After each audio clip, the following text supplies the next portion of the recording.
For the past 4 years, I've been traveling the world, and on my journey across these continents, I've met countless fascinating individuals who all have different perspectives on life.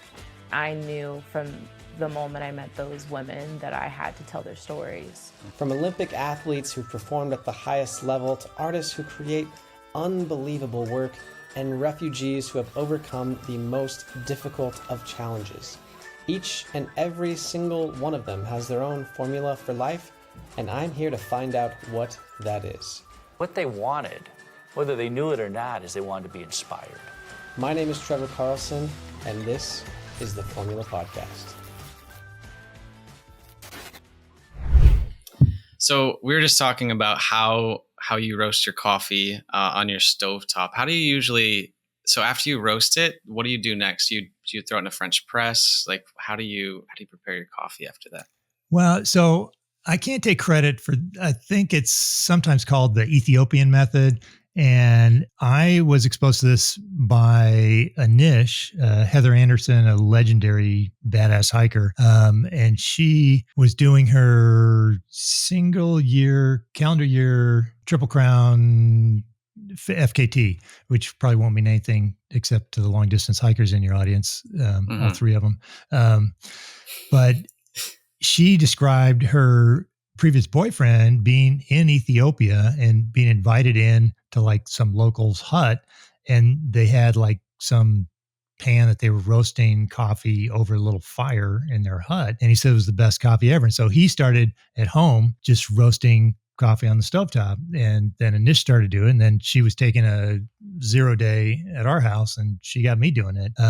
So yeah, you take like a heavy pan, heavy cast aluminum, cast iron, turn on kind of medium for 5 minutes, let it heat up, and then just pour green coffee beans that you can get from Sweet Maria's or Dean's Beans or anywhere.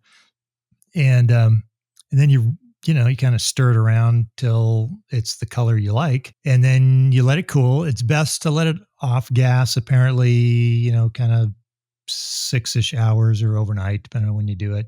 And then I have a high-end Jura espresso machine. So then I just put the beans in the hopper of that and make basically an Americano in the morning. But, when you buy like, God forbid you buy like the 5-pound coffee thing at Costco, or whatever, when you open it, it's like, oh my gosh, that smells amazing because it's fresh. And then of course, by the time you get to the end of it, it's like, it's not fresh But anymore. When you roast your own coffee, it's like I'm roasting every 3 or 4 days. So you're always drinking, because green coffee beans will last for, 6 months, 18 months, with no degradation. Once you roast them, after about 3 or 4 days, the quality really starts to go down. The aromatic oils start to go off. So you're always drinking like just super fresh coffee. So it like someone wants to go out for coffee now. It's like, yeah, we'll go out for coffee. It's like, I really like my own coffee better, but I understand I can't like bring my own beans to the coffee store. Yeah, I have done that before. I got back from Japan and I was like, hey, so I don't have an espresso machine at home. I'll pay for the coffee. Like, can you guys just throw the beans in your espresso machine and make me something using my beans because they're better? Yeah. And then they're like, sure, why not? So it's, I feel like that just the process of going through and making your own coffee though just has to, it feel like it would just taste better because you put the work in, but there's probably an art form to it as well. There probably is. And there are, as with most things on the internet, there are a million rabbit holes you can dive down for making perfect coffee. And I don't care that much about it, but I agree with you. There's some connection with doing it yourself, just kind of, in our site, we don't do anything for ourselves. We don't most of us don't raise our own animals. We go to the store and buy stuff in packages. We don't grow vegetables. Well, some of us do. I'm not good at that. But something so simple that you can do that kind of connects you to like the stuff you're eating. I don't know. It's cool. Yeah.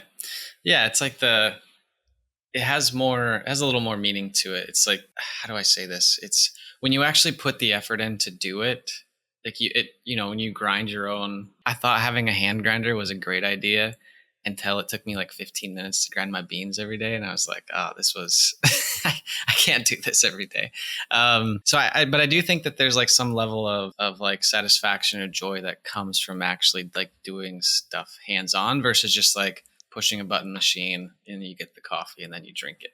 It's like, and sometimes I wonder if part of the taste isn't like in my mind because I was involved in the process. Like I don't know if you took someone off the street or maybe someone that knew more about coffee than me, which probably is a low bar, and did like a taste test of like my home roasted coffee. I mean, maybe it's terrible, but I just like it because I roasted it. Who knows? Yeah. But that makes sense. I just want to say thanks for coming on the show today. For people who are not familiar with like as I was telling you before we jumped on, I'm super impressed by like all the different things that you've done, all the different accomplishments you've had, plus all the different things you've had the businesses and things like that you've had your hand in. But for those who don't know who you are, also you're an author now as well. So many different things.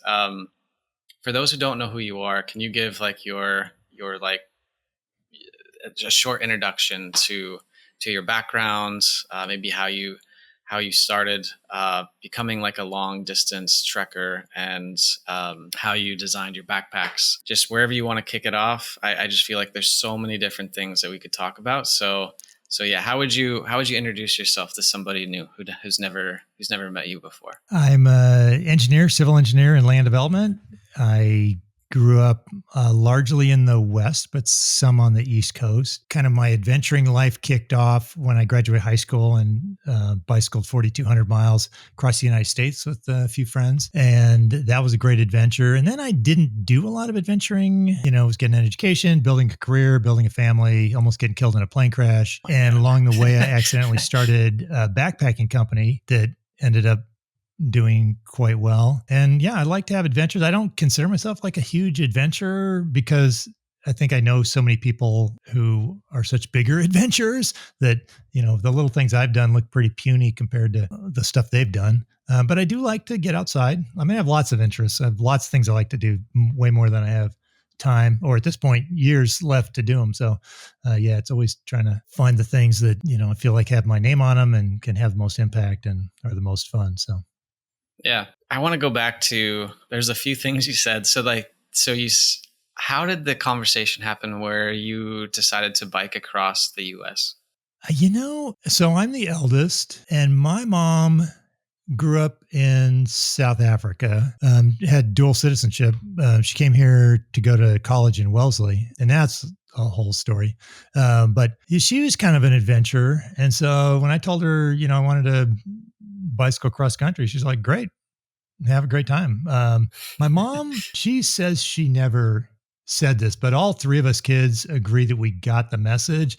My mom's feeling was like, look, I'll raise you until high school. And when you graduate high school, it's like, I've given you all the skills you need to make your way in the world. And so it's time to like leave home and go figure it out. And she swears, she never said we had to leave after high school, but talking to my brother and sisters, like, oh yeah, we knew, somehow we knew it was like time to leave, time to go figure it out. You're not hanging around, living in the basement, going to community college or whatever. It's like, no, you go and live. You have all the skills you need. I trust you. And so, I left home on a bicycle. But it's kind of part of her plans. Like that's the natural order of things. It's like, great, you've got the skills you need. You'll figure it out. I called her. So this is, pre-internet, cell phones, helmets, any of that stuff. I called her twice during the summer to let her know where we were. And she was fine.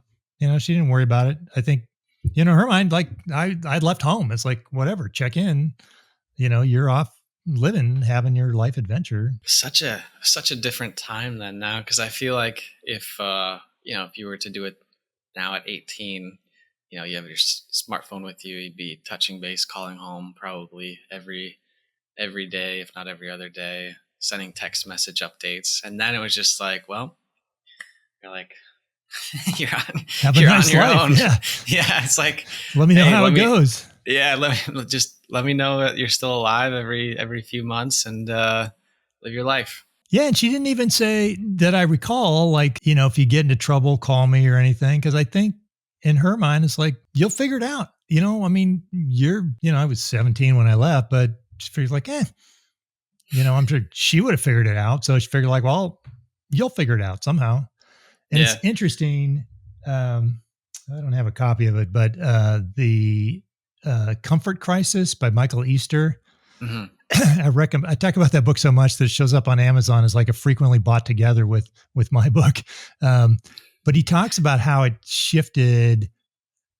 Like he's got the date there, like 1980 or something, where parents started like helicoptering and like overprotecting kids.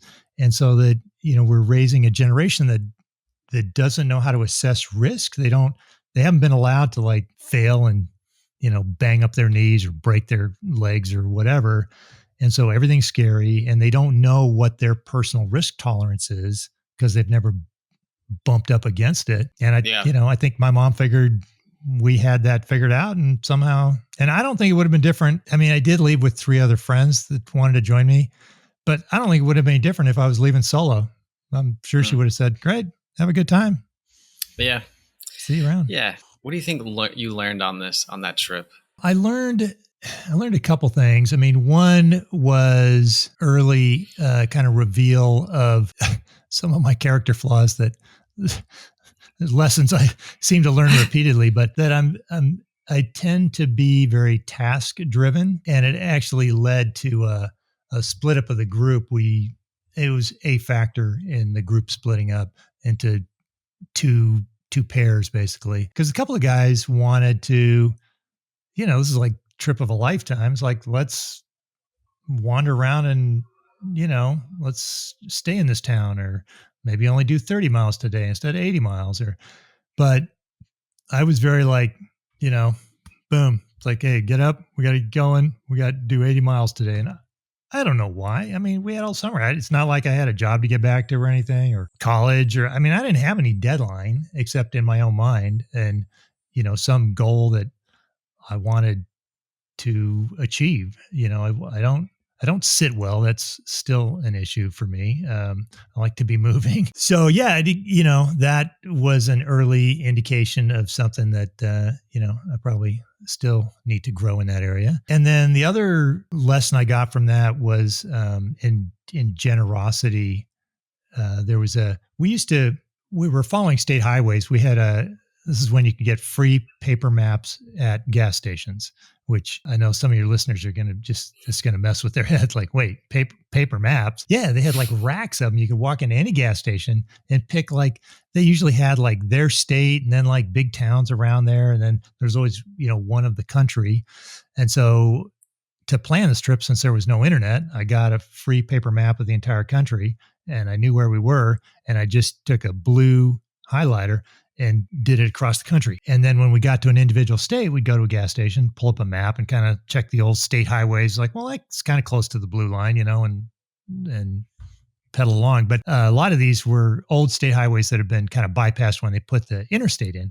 So we'd stay at rest stops, the old rest stops that didn't get much use anymore and things like that. But sometimes in the more rural areas, we'd, if we're in some kind of town, we'd go up to someone's house and say, hey, can we sleep on your lawn? Explain what we're doing. Hey, there's 4 of us smelly teenagers. We're bicycling across the country. And I don't remember ever being refused. But there was this one time when we walked up and the guy said, yeah, sure, of course, you're welcome to stay here, but you're going to be more comfortable around the side of the house. I mean, these are big lots, tons of lawn. And so we're setting up and he comes out to ask us about our trip and stuff. And he asked us what time we were going to leave in the morning. And I said, well, because, for some reason we got miles to do. I said, well, we're usually, kind of on the road by 7. And he looked disappointed. So I asked him why. And he said, well, we'd really like to send you off with a proper breakfast, but my wife's got really bad arthritis and it's particularly brutal in the morning. So, she can't get up early, can't do anything early. So I said, oh, no, that's fine. We don't expect anything. We're just happy to have a comfortable place to sleep for the night. So the next morning we're packing up our bikes. He ended up bringing up like a little thing of Hostess donuts so we'd have something, in the morning. But the next morning we're packing up, the grass is wet with dew, and the door to their house opens, and they were old. Like I was 17, but they moved old. I mean, they had to be like in their 80s, I'm thinking. And which, today especially is like not that far away. But anyway, at the time they looked really old, and they moved slowly. But so he opened the door and he motions us over, and we go in, and his wife had gotten up, pushed through the pane, and made a spread that we could not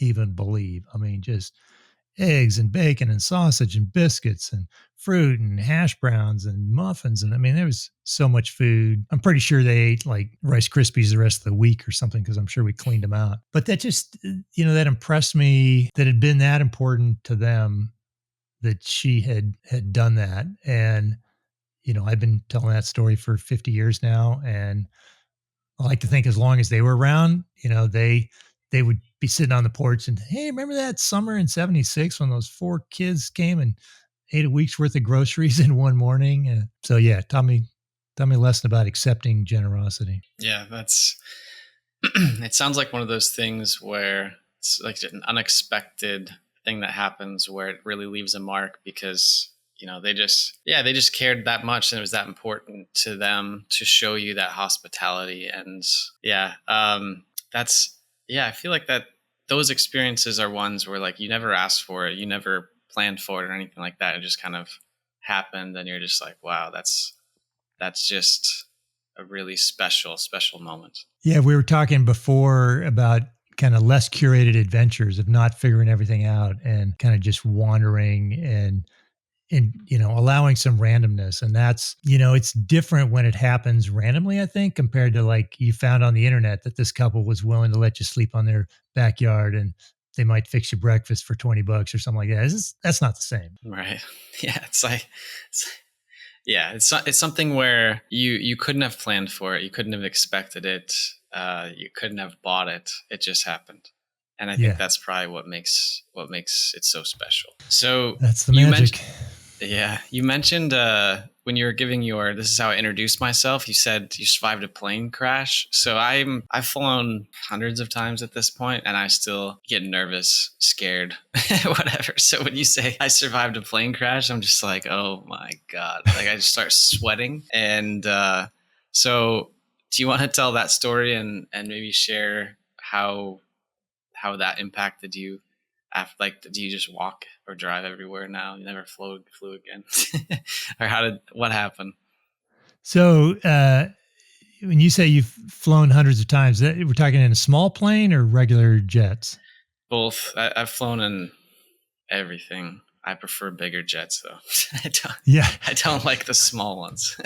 Yeah. Well, this was a small one to put your mind at ease. So it's like, okay. Or maybe not. Next time you get in a small plane, you'll be thinking of me. Yeah. So we have always been interested. I probably got this from my mom in, personal growth, trying to invest in yourself, learn new things, be a better person.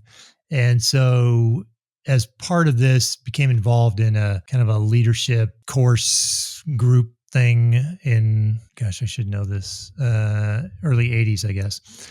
And so a bunch of us were going to like an advanced kind of men's session up in Northern California. And one of the guys was a pilot. And I had my pilot's license, but I only had like 100 hours or something. So I was a pretty inexperienced pilot. Still, even more inexperienced now since I haven't flown since. So he had, I forget how many hours he had, more than me. And so he said, I'll rent a plane and we can split the cost. And, he wanted to get some hours and we'll fly up. There were 5 of us, 2, 3, 4 or 5 of us. And so we go up, do the seminar. We're coming back and we stopped in San Francisco and I must have taken a cab. It was pre-Uber or anything like that, to Fisherman's Wharf, and, had a great dinner and just enjoying like Planet, being kind of rich and famous, flying in the small plane and going for a fancy dinner. And then we got back in the plane and we're headed down to Orange county I guess we must have flown out of. He lived in LA and a couple of us lived in San Diego. And we're flying down and I was in the second seat. It was a 6-seater. And I'd flown some and I, knew about like switching gas tanks in a small plane. And I had noticed that he had switched, I'd seen him reach down between the seats and switch fuel to the other tank. So as it's getting dark and the engine kind of sputters and I see him switch back, I knew this wasn't going to end well because I knew that tank was already empty. So yeah, we were out of gas at night above the city. So we ended up, crashing, went through some trees, took the wings out. Several of the seats came off their brackets, which ended up killing the pilot, and the guy in the co-pilot seat broke pretty much every bone in his face. Jeez. Blew the doors off, and we landed hard. The pilot managed to avoid a couple houses that were near the small uncontrolled field where we ended up landing. He got pretty close. I mean, stone's throw from the perimeter fence, and we landed hard, right side up. And I called out. I passed out, but was the first one to come back and called out and didn't get any answer. So, there was a time there when I thought I was the sole survivor of this crash. And so I, not thinking clearly, in shock, I thought, well, I should get people away from the plane in case there's a fire, not thinking that, well, there's no fuel. So probably fire's not your biggest problem you got to worry about. But I remember the doors were blown off. So I got out and went to the Bill, the guy in front of me who was unconscious, and trying to figure out how to get him out. And I could like barely hold myself up because the shock, my legs felt like gel. And it's like, how am I going to like pick him up when I'm like, I can barely hold myself up? I did think about like, okay, he's probably injured. Is it worse to move him? But again, I was still thinking fire, got to get him out. But anyway, then sirens came, and they ended up calling my wife, who was pregnant with our second son, who was born severely disabled. They wouldn't tell her anything about me. They said, your husband's been in a plane crash. Get someone and drive up from San Diego. She says, is he alive? She says, I have no information to tell you. So oh, man. She has to make that drive, not knowing if I'm dead or alive or crippled or no idea. And the immediate effects, I guess, of that, the pilot dying, he'd been married 6 months. So it made me, I never leave Francie without telling her I love her, because I don't take for granted anymore that I'm coming back. I mean, you assume you are, but I'm sure he assumed he was too. So, I'm always mindful of that when I leave, even if I'm just going to the store or whatever. Always tell her I love her. And the other is, so the insurance people took me to the wreck sometime later to see it and, see if I wanted anything from it, if I had any luggage left in it. And I took the altimeter, and it's set to the elevation of Meadowlark Field where we crashed. And this has always been on my desk at work. So, when things are crazy and I think I'm having a bad day, I look at that and go, yeah, it's not that bad a day. It's all relative. Could be worse. Yeah. I could not be having this day. So yeah, it's perspective. Perspective is a great tool. Yeah. And that's a great physical reminder of it too, because you're not just thinking about it. You can actually look at it and be like, well, it could.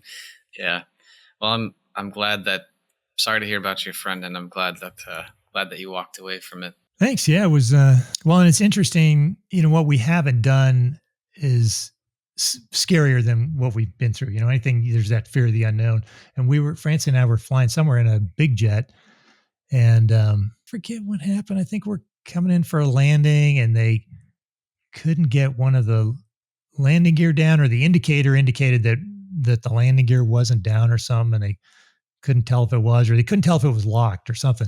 So, we're coming in. It's a regular United flight or something, and we're coming in for landing, and he's got everyone in the crash position because he doesn't know how this is going to go down. We could be skidding, could be turning. I mean, you see planes burst into flame all the time on runways, and so everyone else in the plane at least around me, is understandably somewhat nervous. But I'm thinking like, I've done plane crashes. It's not a big deal. It's like, whatever.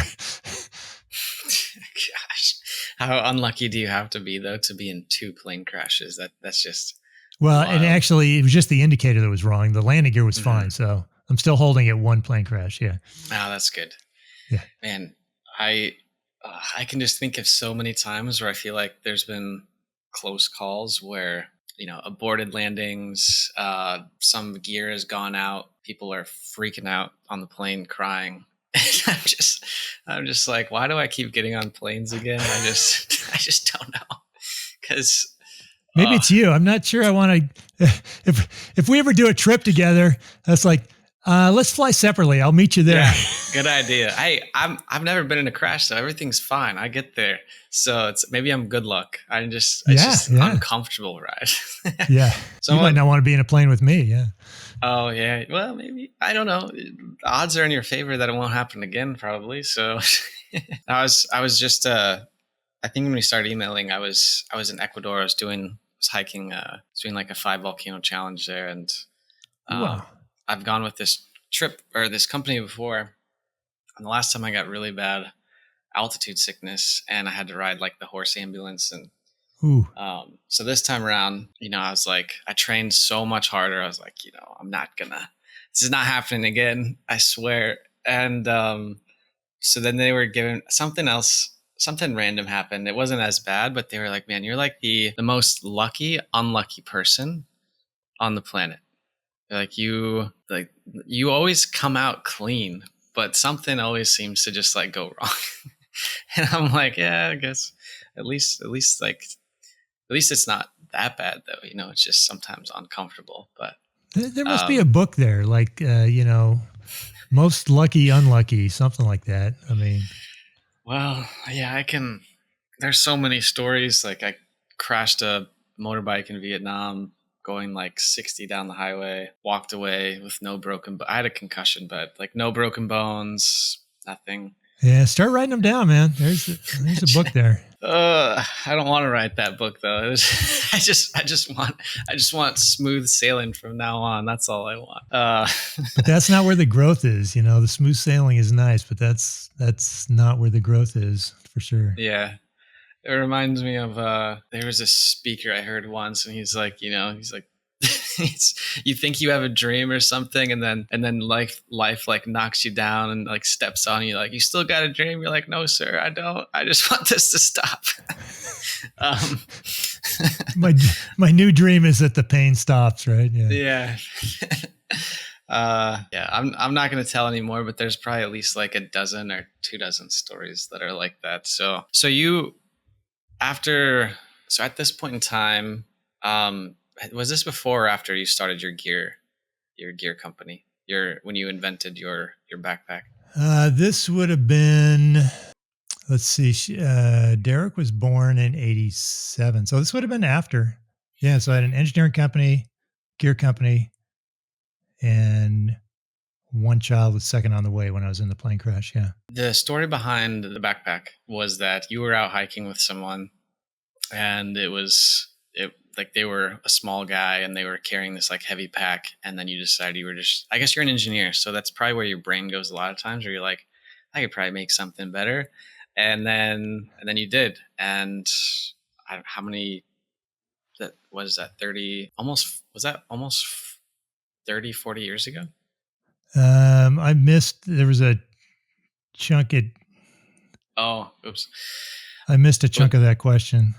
Was that about 30, 40 years ago that you started the company? It was like, it would have been pre the company. So it was about 25 years ago.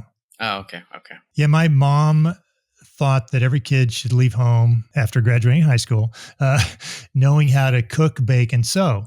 And so all three of us kids know how to do all three of those. So yeah, when our oldest son, Brian, got into Boy Scouts and I joined as an adult leader, I mean, some of these kids were pretty small at, 13, 14. And this was a troop with a pretty aggressive backpacking program. I mean, we did a number of trips. And the capstone was a week hiking in the High Sierra. And so, it's a serious trip. And a lot of these kids, maybe they couldn't do it on their first year or two, but, carrying that much gear for a small kid was just too much. And about the same time, my buddy, Reed Miller, who was the scoutmaster of the troop, read Ray Jardine's original book, The Pacific Crest Trail Hiker's Handbook. And so he said, Glenn, you got to read this book. This guy's made his own gear and it's super light. And I had made some of my own gear in 1976 when we rode bicycles across country.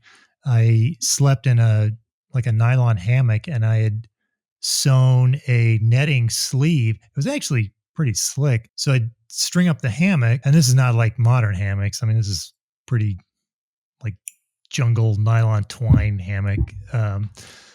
And then I put a nylon cord between the two trees above it, and I had a sleeve of netting mesh that was sewn on one side but Velcro on the other. So I'd sit up in the hammock, pull that over me, and seal it behind me, so I was protected from bugs. And then I had a tarp that I'd sewn that I would pitch over the hammock to keep rain off. And I had some bamboo chopsticks that I used to eat everything with, because that was like the lightest. They didn't have titanium sporks back then. It was like big steel cutlery things from Army surplus. But I was like, well, I know how to eat with chopsticks, and these bamboo chopsticks are like nothing. And I used them as steaks at night to stake the tarp out. So it was like super, super efficient use of weight. And, when I visit Japan and give talks, people are sometimes impressed with my chopstick handling. And I talk about that summer. We couldn't carry things, especially like things like ice cream, obviously. So we would buy like a half gallon of ice cream, the old square, store, nothing fancy. And then we'd sit in a circle, the four of us, and pass it around. And of course, everyone else has their steel spoon, and I got my chopsticks. So, when you're fighting for your share of the ice cream and all you got is chopsticks, you get pretty good in a hurry. So yeah, I had some experience making my own gear. So I sewed a pack, that was, cause when we were getting ready to go backpacking, all the stuff I had as a scout myself was still back east. So we went I took our son Brian down to REI and said, we're going to be a week in Sierra. What do we need? And they loaded us up. I mean, the internal frame packs were like the fancy new thing. And the pack that I bought for me weighed 7.5 pounds empty. I just went out last week for a trip in the Sierras here, Immigrant Wilderness, off trail. It was heavy bug pressure, so I was a little heavier than usual, and we had to take bare precautions for food. But I was like 5.5 pounds base pack weight, so that's all my gear except for food and water weighs. Wow. Significantly less than the first pack I bought from REI empty. So anyway, with that 7.5 pound pack, I figured, well, pack's a good place to start in terms of lowering the weight. So I, kind of sewed one up and it was like, I don't know, 12 ounces. Thought, well, that's in the right direction.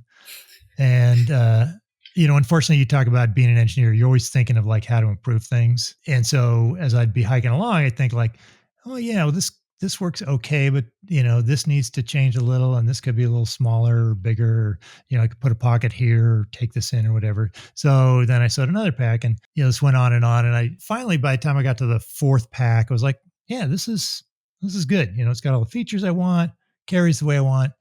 And so Reed took to calling it the G4 because my name starts with G, and it was the fourth pack I'd sewn.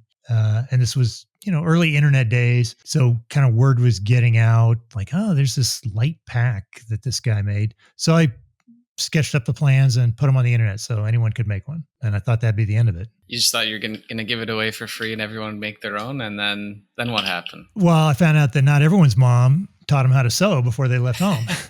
Yeah. So I got calls like, well, I don't sew and I don't know anyone that knows how to sew. Can you make me a pack? At this point, I'm working like 70 hours a week as an engineer. It takes 10 hours to take the fabric, kind of mark it up, cut it out, sew it. So I was like, no, that's a question I know the answer to. I'm not making you a pack. Um, but How I much got you enough wanna inquiries. pay? I thought I felt bad. I thought, well, maybe I should figure out a way to get a few made for these people to help them out. So I was talking to the sisters in Florida, Quest Outfitters, that I got the fabric from back then. And they said, well, we've got this industry magazine with the guy on your coast, at least up in Seattle, that little cut and sew operation. So I talked to him and he says, oh, minimum order's 100. And I thought, oof. I was like, I kind of figured in my mind, it's like if I made 25, everyone who wanted one would have one, and that'd be the end of that. I could get back to the engineering. So we went back and forth, and I finally got him down to 50. And I figured, okay. I mean, I figured they'd be in my garage, but probably in about 5 years, I'd probably get rid of them. I mean, not a big deal. Didn't take up a lot of space. So our son, Brian, put together like a rudimentary website that, people would fill out a form, name and address, and it would send me an email. So I'm sitting working at my desk one day and I get an email and it's an order. I go, oh, uh-oh. I hadn't thought this far ahead. What do I do?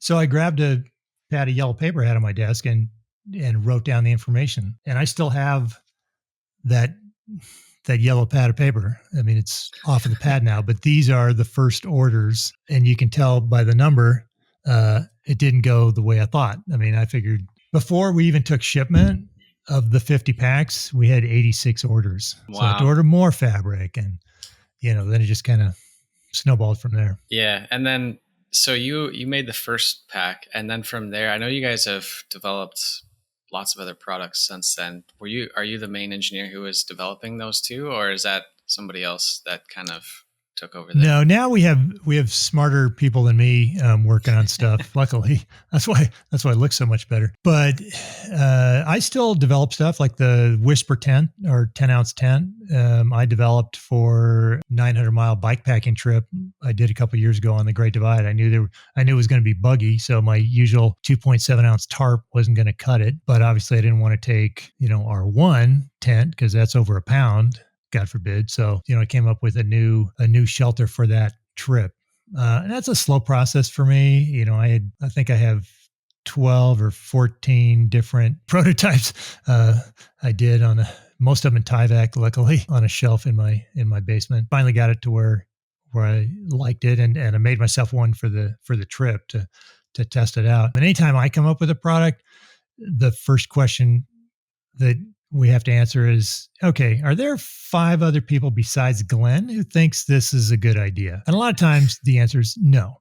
So that product does not go into production. But this one was maybe. So we made 100 of them, and they went well. So we actually just made another batch. So nice. But yeah, no, I'm not in charge of product development. Yeah. How do you spend your time these days? I know, well, actually, this is probably a good segue to talk about your book. But yeah, I noticed you're part of or invested in a bunch of different companies and projects. So tell me about what do you do with your time now? Well, we travel a fair amount. I mean, I was just backpacking. Francie and I are taking our adventure van to Washington. I mean, the kids are coming this week, taking Wally, our adventure van, to Washington next week. And then the following week, which I kind of need to start focusing on this, we're going to Iceland for 2 weeks, hiking and sightseeing. And then I've got a trip in September. Anyway, so we travel a lot, domestically, overseas. We love road trips. Francie and I are both busy on our own things. And, road trips are a chance to kind of reconnect on a 24/7 basis, which is nice. We've been married 42 years, but, I was working unhealthy hours for a lot of that. And yeah, I'm designing, I have new products. I got a couple things I want to work on now. Modifying some packs, some gear. Right now, the book and kind of related stuff is taking up a fair amount of time. Podcasts, speaker events, writing. I got to write every other week. I put a newsletter out or a blog post. Update the website. Yeah, speaker events. Occasionally, I wash dishes. I'm kind of a on-call dishwasher of last resort at our local bakery. Yeah, we're busy.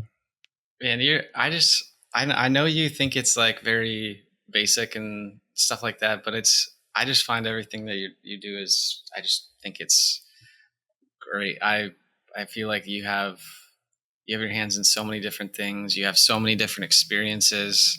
And how far are you from Portland? We're about a 3.5 hour drive. Okay. So there's a couple that run a podcast there, and they have an adventure travel company. They're the ones I do some filmmaking. I go with them and make promotional videos about their treks. Like we did Machu Picchu, Azangate, and this trip in Ecuador. I just feel like you'd probably hit it off with them so well, and they'd probably be really happy to have you on their show. So I will. Yeah, no, it'd be great to talk to them. That sounds like someone it sounds like 10 Adventure, but they're somewhere else. They're not in Portland. Yeah, this is Embark. Oh, Embark. Are they? Yeah. There's an Embark place here in Bend, but probably not related. Maybe just. It's run by Donovan and Carrie. They have Donovan Patchell and Carrie O'Callahan. Have not run across them. There's that's the thing. There's a lot of people doing amazing things, and my life seems pretty ordinary to me because it's my life. Yeah. But when you talk to other people, man, I think everyone has an interesting life, but we usually don't have the time to find out about it.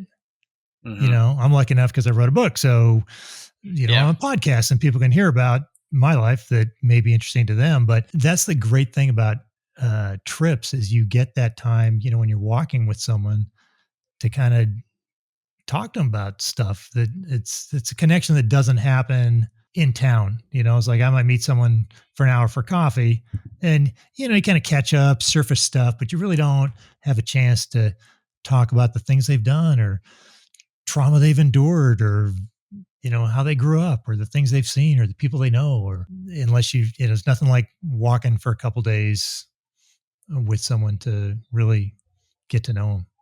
Yeah, definitely. And you're just out there for hours too. So you have plenty of time. You're not trying to grab like a 30-minute coffee and learn their life story in a very small amount of time. I feel like once you've been on the trail with somebody, you have like a unique bonding experience with them. So you're always just able to I feel like you're kind of connected with all those people in some way, because it's hard. Plus you have all that quiet time together, and you just kind of really get to know someone on a different level. Yeah. So I've never done like huge hikes. I mean, most of my backpacking trips are a couple weeks or less. So I haven't done any huge through hikes, but I know a lot of through hikers, and they say that they're probably closest with their trail family. The people that they spent 3, 4, 5 months with on trail know things about them that nobody else knows. And even after the trail's done, I mean, those are some of their closest relationships. Yeah. I don't know, something about it it makes it's like you're in like a new environment, new experiences. Like I think about these guys all the time. Still in touch with them, but when I was going through Bosnia, I met these two guys from Mississippi, and I was like, I want to go. I don't know. I was trying to find people to go whitewater kayaking with me, because I just saw people doing it. And like, there's got to be a way to get to the river and to go, like, because they look branded, so I'm pretty sure you can just do this. So I'm like, I want to go, and I just met these guys. And I'm like, I think I'm gonna go try to figure this out tomorrow. You guys want to go? And they're like, yeah, let's go. And next thing you know, we're, kayaking down, like basically down the mountains in these like slot canyons, and just like crazy experience. And then, we ended up hiking some mountains in Albania, just like a 2-day hike, pretty short. But it's like, I feel very close to those people now, just because it was just an absurd experience in general. Plus everything we were doing was very, very hard. And so you just end up, I don't know, maybe it's going through hard stuff with people makes you feel a lot closer to them, or it's like the newness of it. You're like building those memories with them, and it's just very, very unique and very special. Do you think those moments can be designed? Yeah, I definitely think they can be. You mentioned like two things that I think are important. The challenge or hardness of the experience, and then being in like a strange, new, different like another part of the world, where you have to kind of rely on each other. You only have each other, or you're in the middle of wilderness, same kind of thing. And, and the third aspect is kind of the time, you're spending, if you're doing a long trail. We were doing a pilgrimage route from Florence to Rome, and, walking along, and you ask someone a question, I go, it's a long story. And it's like, okay, we got all day, it's like, it's a long story is just an invitation. It's not like an excuse. It's not an end. It's a beginning of a story, But yeah, I think you can design those. Part of it's like you do, putting yourself in those situations, traveling to strange parts of the world. We kind of minimally curated, allowing the time and space for the magic to happen. And then just meeting people and going up and going, hey, I'm going to go whitewater kayaking. You guys want in, and it takes work to create those. I mean, they don't just happen. I mean, you have to be intentional about doing it, putting yourself out there, taking a risk. I feel like you said this earlier when it came to the plane crash, that things that you're not familiar with are a lot more scary than in reality. So it seems risky to put yourself out there. I mean, the whitewater kayaking is probably slightly dangerous, so that might be a bit of a risk, but I think just also putting yourself in situations where you can have those moments and meet those people and try something new. I don't think that's as risky as it might feel like to some people, because for most people, they probably spend a lot of their day working from their computer, maybe on the phone, and so to hear something like, maybe just like ask these random people to do this hike, or go like do this kayaking or rafting trip or whatever. It might seem like it's scary, but it's just like, I don't know, it's just kind of being open and letting things kind of, I think you're onto something. I mean, it seems scary, but the risky part is not ever doing that. You look at the levels of unhappiness and depression and loneliness from not taking those risks and we meet people all the time, and Francie and I are both introverts, but she's a pretty outgoing introvert. I mean, she'll talk to anybody, but she still likes her alone time is kind of what brings her energy. And so, 42 years of marriage, that's rubbed off on me a little bit, but we meet people all the time and they say, oh, we've lived here 5 years. We don't know anybody. And it's like, well, whose fault is that? It's like, you can't just wait for people to come up and knock on your door. Although Francie and I might do that. We have done that, but you got to go knock on some doors or say hi to random people in the street. Or, we have friends. Francie and I were sitting on our front porch, which is where we usually, have a glass of wine in the evening in the summer, and people are walking by, looking at our landscaping. So we invite them up, and now they're our friends and we do stuff together. They were just out kind of trying to figure out what they were going to do with their yard and trying to get ideas. So, we have all sorts of stories like that, talking to someone in line at the theater and now they're friends. And, but yeah, you gotta take that risk. But I think you're onto something that, the risk isn't taking the risk. The risk is not taking the risk. Really. It looks safe not to reach out, but in reality, that's very dangerous, because that leads to isolation and loneliness and depression. And it's like you said, it's just everywhere now, where like people are spending a lot of time alone, or like if physically alone, they don't really spend that much time with other people. So I think it's maybe a lot of people's, even if they had that muscle at some point, it probably has atrophied. But I just feel like, if you're, and I'm even giving myself this advice, when sometimes you have like a bad day or a bad week or something. It's like, okay, well, like what's the worst thing that's going to happen if you just like go do something, like go on a hike, go to the park, go do something, and talk to somebody you think is interesting, talk to the people at the cafe that are interesting, and just kind of put yourself out there and try to do things that you enjoy, or that you think you might like to try, even if you're really bad at it, and just see what happens. Because I think that,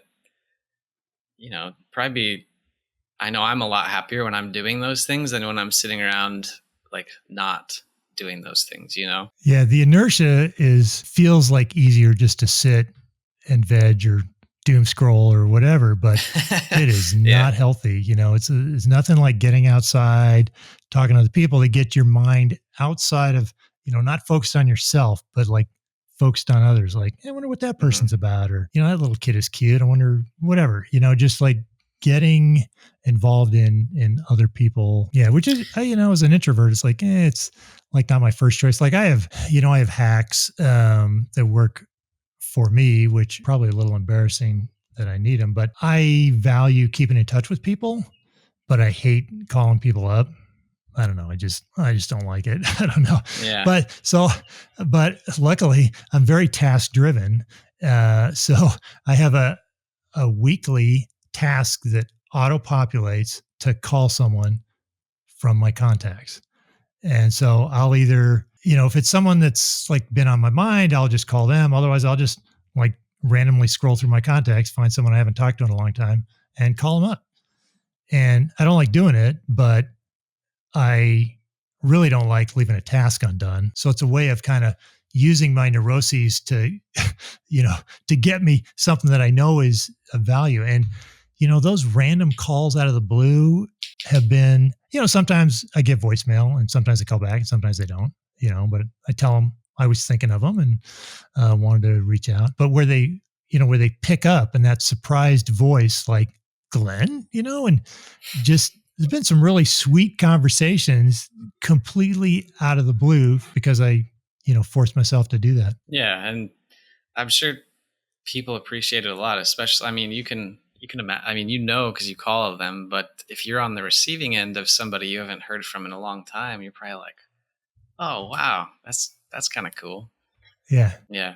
So I know we're starting to bump up against the end of time. So I want to talk about your book before we wrap up. So tell me, why did you decide to write this book? Well, I didn't want to write this book. About 10 years ago, my friend John Mackey, co-founder of Whole Foods Market, we're hiking. He's a huge hiker, and he likes to hike with people. So he'll invite friends to go with him. And so I've gone on blessed to have been on a lot of hikes with John, and we'd be hiking along, and he's a big gear guy. And he'd say, Glenn, so we always end up talking about gear and techniques and ultralight. He's a very light hiker. And he'd say, Glenn, you should write a book. I'll write the foreword. And it's like, I don't really need to, there's plenty of great books on ultralight backpacking. I don't think I need to add my 2 cents to the mix. But besides being a strong hiker, brilliant businessman, very loving individual, super smart, Mackey's very persistent. And so year after year, he's like, hey, how's that book coming? It's like, I don't know, and then he started getting his friends, on it. So I'd be hiking along with one of them on a hike. Hey, I hear you're writing a book. No, I'm not writing a book. Anyway, finally I decided, well, I should write this book because there's probably not too many people who have John Mackey offering to write a foreword to their book. So, and through a series of events, I got an idea of like how I could make the book a little different than just an book on ultralight backpacking. I mean, there is one chapter that kind of is most of my thoughts on ultralight backpacking, but it's more about the lessons I learned that apply to the rest of life from, lightening my base pack weight. It's so interesting. The lessons of life you learned from lowering your base pack weight.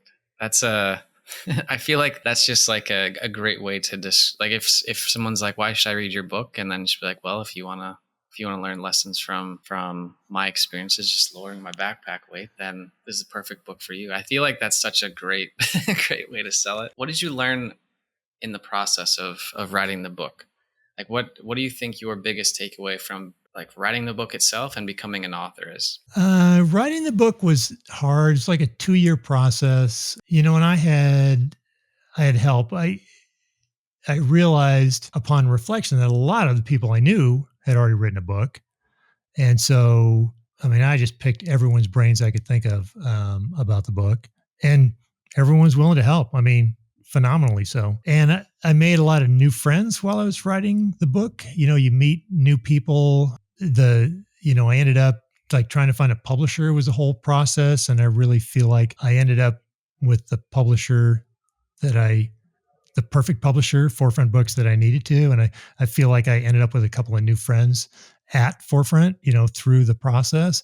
And I was just super impressed with the job they did on the book, because that's a whole world I knew nothing about. I mean, they have people that do jobs that I didn't even know existed.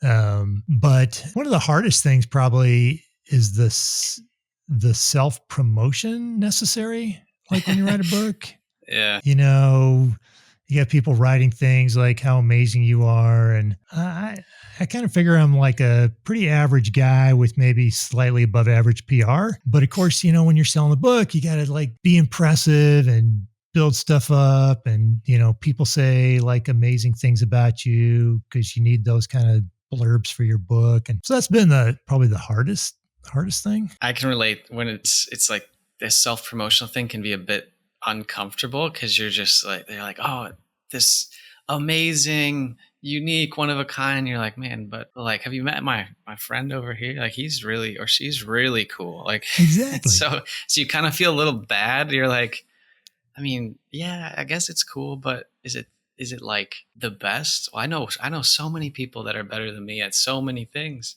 Exactly. So I totally I've get said that. those exact words.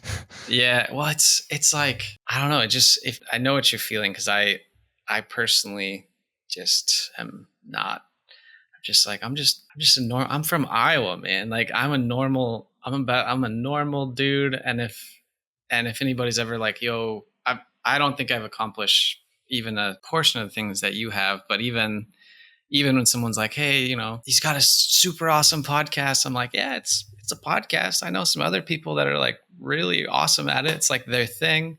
And like, mine's pretty good, you know? So I understand where you're coming from. Yeah. I feel like you know exactly. And, you know, it gives you the opportunity to shine the light on people that you think are doing amazing things.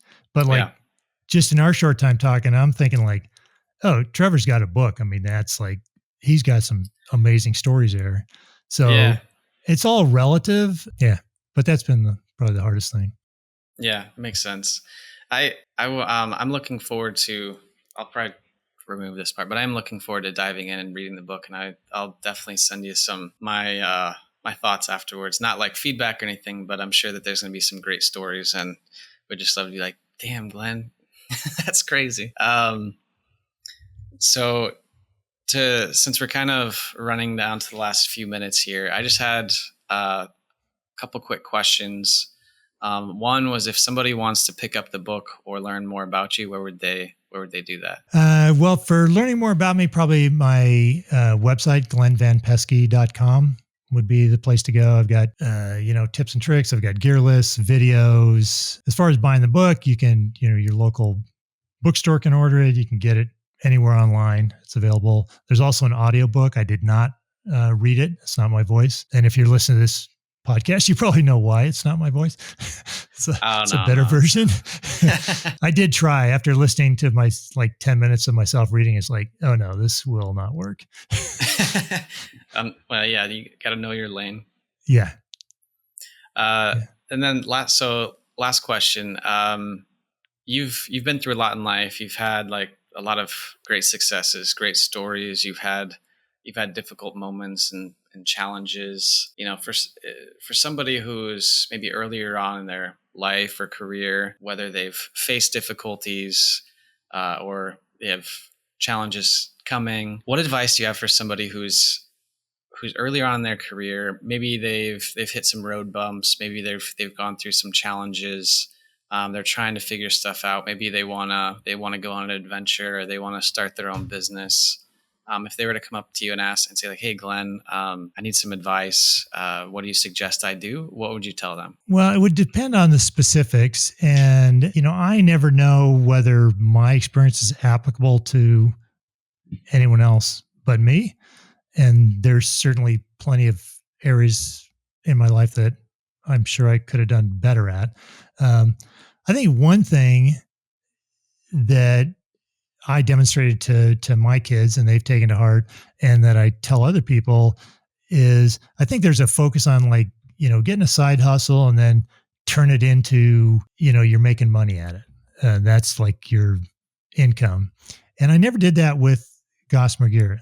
Never took a salary from Gossamer Gear, always worked full-time, way more than 40 hours a week doing the engineering my entire life. And I think keeping the side hustle as a side hustle can keep the joy in it, because, if I sold packs or didn't sell packs, I could still pay the mortgage and there was food on the table. I wasn't relying on that. And so I could do what I wanted to do. I didn't really care what products people wanted or whether they liked it or not. I made what I wanted to make, and other people liked it, then they bought it. And if they didn't, I didn't really care because I'm working full time as an engineer. So I didn't need them. And I think that kept the joy and fun in the side hustle. And so, obviously there's some downsides because you're working 2 jobs. But I would argue a lot of people, if you're trying to turn your side hustle into making money, you're probably working at like 2 jobs anyway. So Damn. yeah, I would, urge people to at least consider keeping the side hustle a side hustle. Keep it fun, enjoy the people you meet and the skills you gain. And, maybe that, depending on what your career is, maybe there's crossover and you end up jumping over into something else because of the skills you've built and the people you meet on your side hustle, or maybe not. In my case, so for instance, there was no crossover between my land development, civil engineering, and sewing packs. But through the gear business, I've met amazing people. I met John Mackey, who saved the company when I was going to close it down, and has invited me on amazing trips all over the world. So, I've never gotten paid from Gossamer Gear, but I've reaped incredible benefits from it. And some of that, I think, was because I wasn't counting on it to make the mortgage payments. Yeah, that hits home for me. I have a lot of thoughts, because like I have like my main business, then I have like podcast and the film production like side hustle as well. So just making me think lots about that as as I've been looking at making the jump, but I haven't quite found a way. So maybe it's something that doesn't have to happen right away. It's something that can happen kind of naturally on its own if it does. Otherwise, just keep enjoying the ride. Yeah. And actually, I may need to talk to you about that.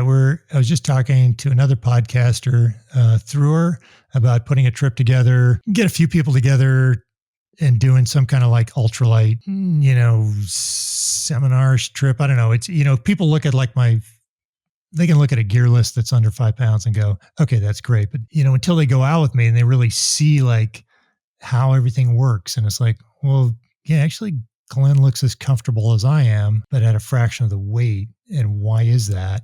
And so we're talking about getting like a small group together, and she came up with the idea, and maybe she already knows someone who does filming, I don't know, but of kind of doing a little documentary to kind of expand the reach of that experience or something. So yeah, if there's first off, I think I would just enjoy hiking with you. That would be a really good time. But yeah, if there's an opportunity there, happy to talk more about it.